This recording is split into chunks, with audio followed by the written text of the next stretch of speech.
tas, ka patiešām šie te akcenti Krievijas sabiedrībā mainās no saskaņas varbūt uz Rosļikovu pusi un tā tālāk, tas patiesībā saka, ka šis jautājums ir vairāk aktuāls un varbūt mēri ir pašā laikā.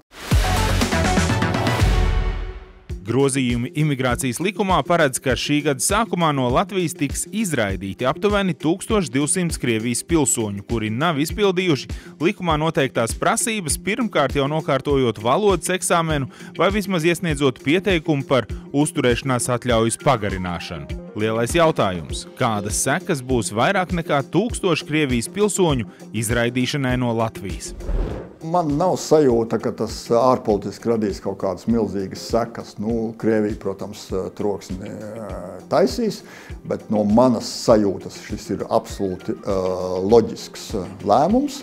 Un man šodien patīk atsaukties uz vēsturi, atliek atcerēties Otro pasaules karu Lielbritāniju, Angliju, kad Vācijas pilsoņi tika ne tikai dažādi ierobežoti, kur viņi drīkst uzturēties, kādas amats viņi drīkst ieņemt, pat bija nometnes, kur viņi tika izolēti no pārējās sabiedrības. Es neaicinu šobrīd darīt kaut ko līdzīgu Latvijā, bet patiesībā es gribu teikt, ka šis ir ļoti maigs solis no manas sapratnes, jo ir Latvijā cilvēki, kuri ir, solījuši uzticību, zvērējuši uzticību Krievijas federācijai, kas šobrīd ir Putina Krievija, kuri negrib, nevar, nemāk saprast, kas Latvijā šobrīd notiek. Jo šeit ir runa, mēs saprotam par šo te valodas eksāmenu. Tas nozīmē, ka tā ir cilvēku grupa, kura nespēja piedalīties diskusijās, kas sabiedrībā notiek, nespēja zināt, ko mēs ar jums domājam, kādas mums ir problēmas, par ko mēs pārdzīvojam, par ko mēs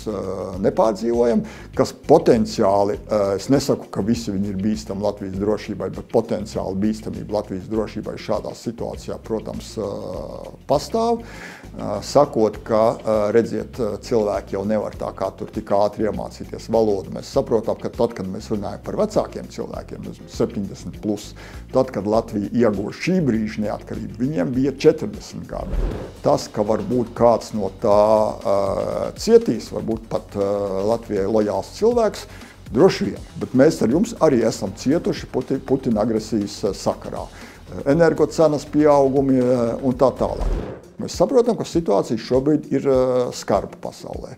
Līdz ar to es domāju, ka šī ir absolūti neatkarības valsts drošības jautājums un ļoti, kā man gribētos domāt par šo, kā es par to domāju, patiesībā relatīvi maigi mēri, ko mēs pieņemam. Un ja cilvēki tā kā negrib būt daļa no šīs sabiedrības, grib būt uzticīgi valstī, kurai viņi ir, kā es teicu, solījuši vai zvērējuši, nezinu, kāds ir procedūra Krievijas pilsonības iegūšanai, bet mēs saprotam, tad, kad mums ar jums ir Latvijas pase, un mēs esam Latvijas pilsoņi, tas ir zināms apsolījums lojalitātei mūsu zemē, tas ir noteikts apsolījums cienīt likumus, pat tad, kad mums viņi varbūt nepatīk, bet tad mēs esam daļa no šīs sabiedrības, mēs varam cīnīties, ierosināt, domāt par to, ka kaut kas sabiedrībā ir jāmaina, bet mēs esam solījušies būt šīs zemes lojāli pilsoņi. Kāds cits ir solījies būt Putina Krievijas lojāls pilsonis šobrīd.